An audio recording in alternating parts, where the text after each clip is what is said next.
সময় আসলে আমি লাইব্রেরিতে বসে পড়াশোনা করতেছিলাম, ঠিক তখন একটা বিকট একটা আওয়াজ হলো। আওয়াজ শোনার সাথে সাথে আমরা লাইব্রেরি থেকে বের হয়ে আসি। এসে আমরা প্রথমে ভাবছিলাম হয়তো কোনো ট্রাকের চাকা টাকা বার্স্ট হয়েছে। তখন তখন আমরা দৌড়ে আসলাম ক্যাম্পাসের ভিতরে, এসে দেখি এখানে বিমান পড়ে আছে। তো প্রাথমিকভাবে আমরা যেটা দেখি সেটা হচ্ছে আগুনটা তখন ছোট ছিল এবং বাচ্চারা ছোটাছুটি করতেছে চতুর্দিকে, দোতলাতে কিছু বাচ্চা ছিল।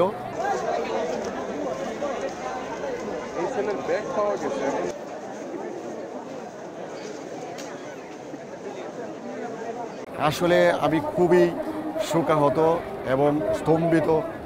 এরকম হঠাৎ করে এরকম একটা দুর্ঘটনা ঘটবে এটা আসলে মেনে নেওয়া যায় না।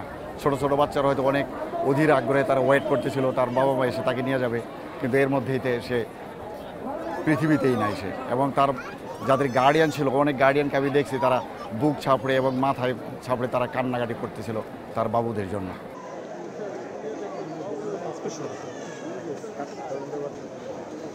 তোমার